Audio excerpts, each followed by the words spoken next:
How's it going, everybody? I'm your host, the Carolina Collector. Before I begin, I want to give everyone a huge shout out.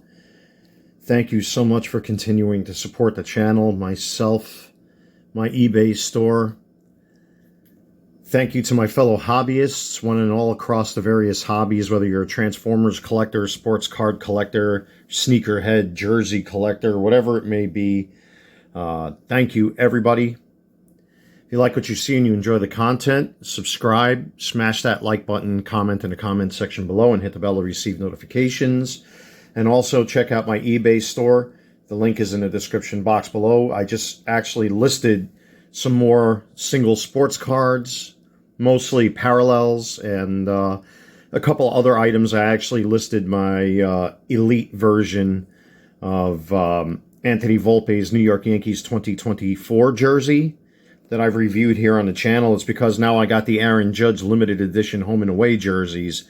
Doesn't really pay for me to have that jersey anymore, so I've decided to part with it. I'm actually selling it for less than what they're having that jersey for sale on. Currently, if you look on Fanatics or MLB.com, you'll see the same jersey being sold, I think, right now for $319, I think it is, or $315. I forget which of the two, you know, plus shipping and tax, whatever. I'm selling mine for $289, you know, and I think I've worn it twice, you know, since I bought it, so go check it out.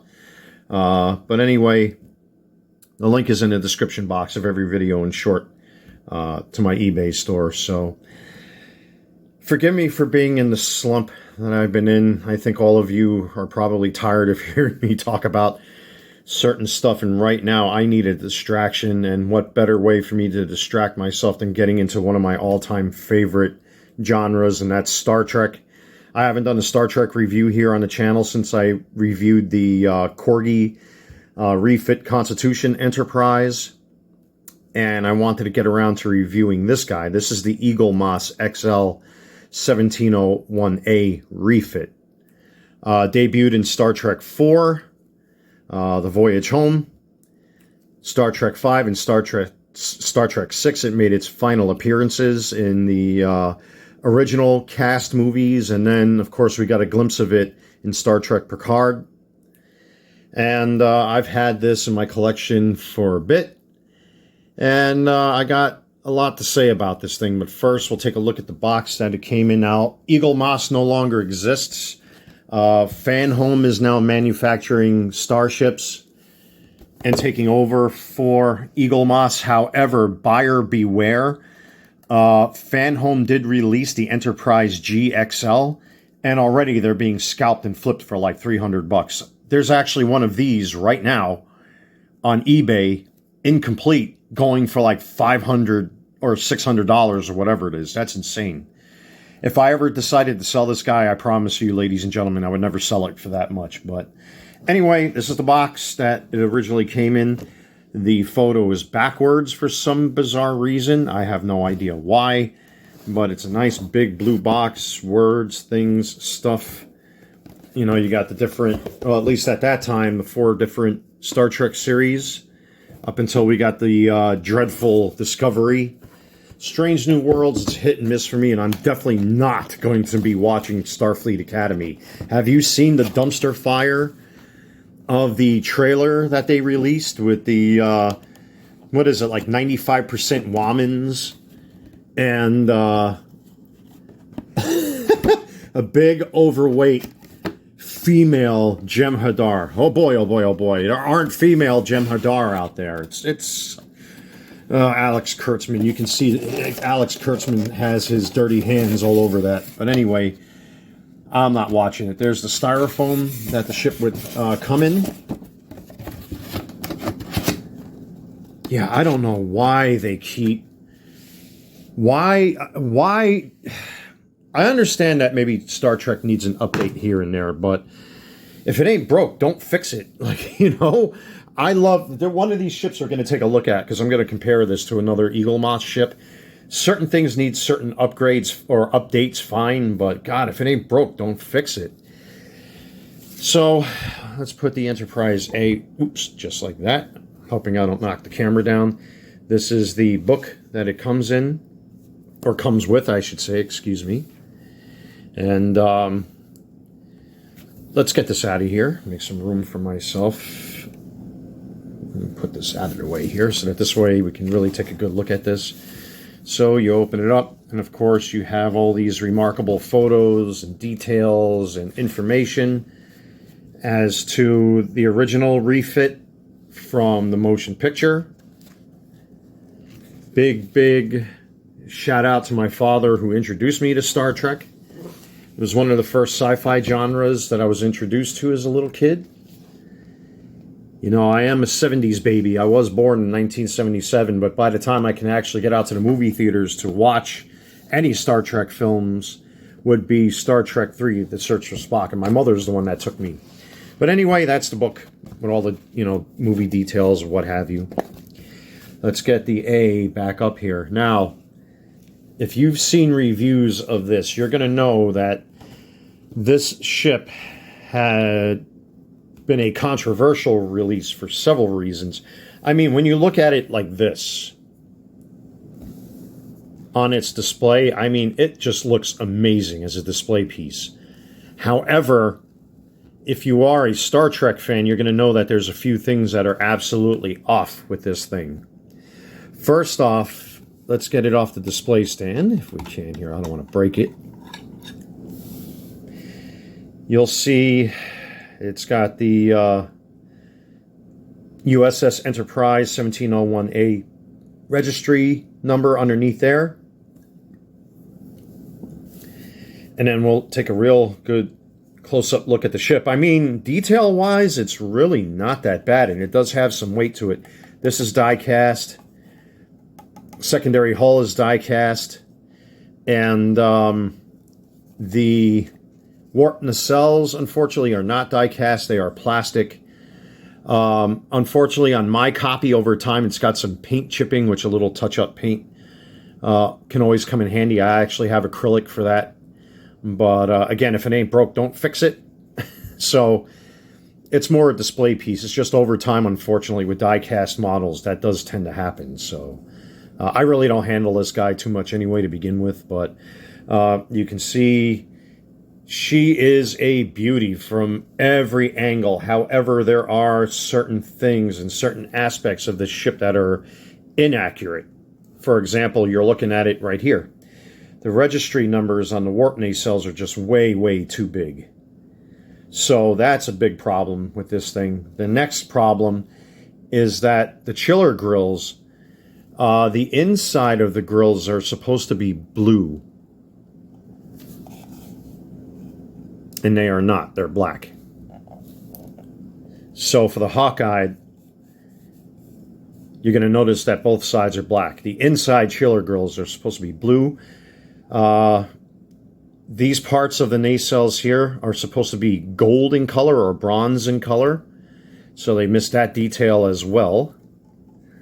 I don't know why the pennant where the delta on there is so dark. I don't know why they did that.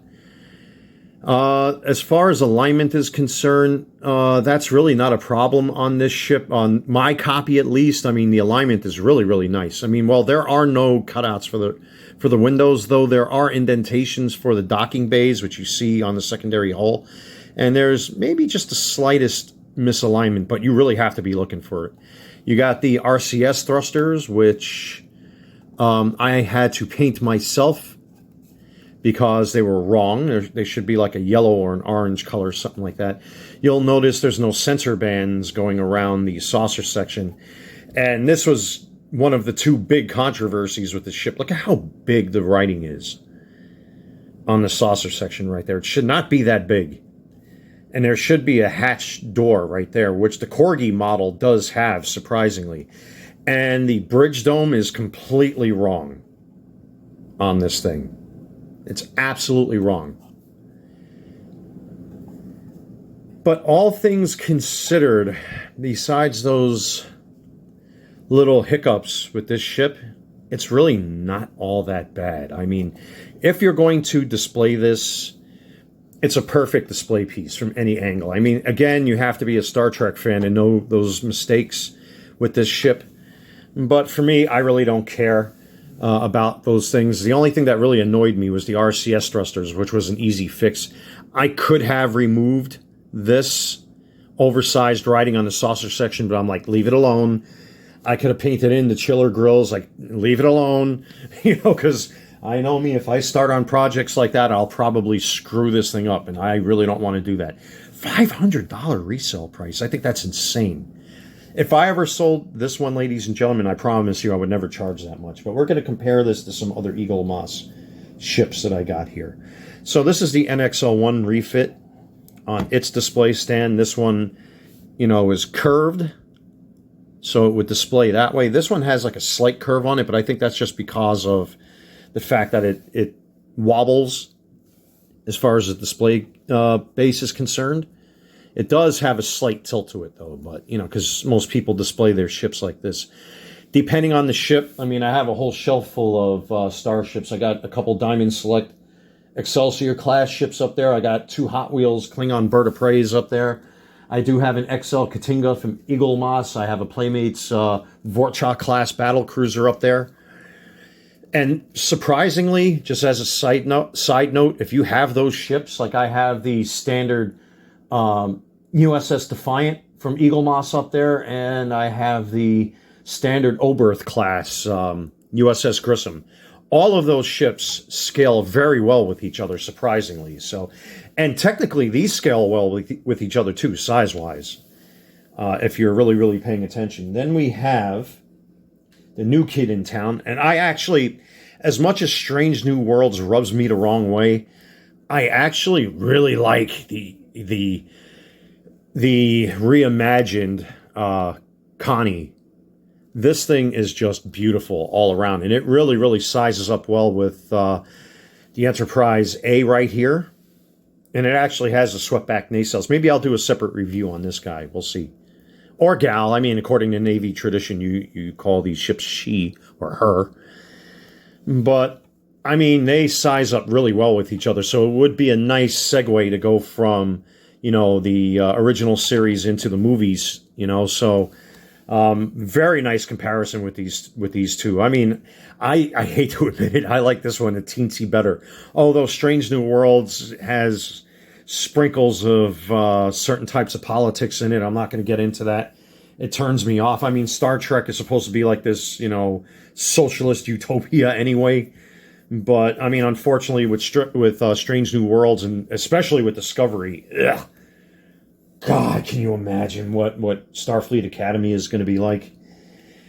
And then we got one of my other favorite ships from the Eaglemoss line. This one's a little dusty because it's been sitting up on my shelf there in the living room. The Vengeance, which is really, really nice. Really, really nice ship. I don't know why this ship gets so much hate, but I really like it. I love this thing. It's beefy, it's badass. Yeah, I know that, you have to have a bigger, evil, stronger ship in the movies now. You're never going to get the Wrath of Khan again, folks. Sorry. You're always going to have the bigger, broader, stronger, faster, bad guy ship. That's just the way it works these days. Of course, I'm referring to a certain Red Letter Media that talked about that, on their channel. You have to have the bigger ship if you're evil, which is like stupid. But, you know what I should do? Let me do 1 or 2 more comparisons here. I just want to be careful because, man, the Diamond Select starships, unfortunately, the display stands have a very bad habit of snapping because it's like on a ball joint, kind of. So I'm going to remove the Excelsior, and she's a little dusty, by the way. I'm going to have to clean her off a little bit. But here's the Excelsior, and this is the NCC version. Look how big that thing is, God. Let's see if I can fit her in the camera right there. But if you put the two of them side by side, if you care about scale, these are pretty accurate to one another. So, I wish there was a way I can do this on camera. Maybe if I put the Excelsior down like this and just tilt her a little bit, and forgive me, she's a little dusty. And then you take the Enterprise A from Eaglemoss, if you care about this sort of thing, especially, you know, I know a lot of nerds do. I mean, you look at Trek Yards, for example. They're a prime example of that. These scale pretty well to each other, as a matter of fact. I mean, you can't get any closer to proper scale than that if that's something that's important to you. So, but anyway, you know, again, it's not a bad ship. It does have its flaws. I mean, I'm happy to have it in my collection. I just wish at the time Eaglemoss would have reissued the refit Constitution as far as the transitional ship from the TV series to the motion picture, where it was just your standard Enterprise 1701. And I wish they would have made the corrections with the bridge dome and all the other errors that were on this thing. But hey, you know what? For a display piece, if you're walking by it, hey, look, it's the Enterprise. Who's going to really care? But, you know, again, if you're a nerd, you know, you'll notice things like that. But still, not a bad display piece at all. I mean, I'm happy to have it. And again, I can't believe somebody's trying to sell one of these for like $500, $600 on eBay. Yikes. And again, buyer beware. Like, I know FanHome just released the Enterprise G, and already they're being scalped for $300. I mean, get out of here with that. I actually did, believe it or not, yes, you know me, I'm that guy that has to be a pain in the ass. I actually wrote to FanHome to see if I can get an answer as to whether or not they're going to drop more single issues of the Enterprise G. I highly doubt it, but it's always worth a try. Never hurts to try. Take a risk. You know what I mean? So, anyway, there you have it, ladies and gentlemen. The refit Constitution, Eaglemoss XL, USS Enterprise NCC 1701 Alpha. Not a bad ship for display. I'm happy to have it. It sits right in the middle of my collection. But, you know, again, with its issues, you know, beauty is in the eye of the beholder.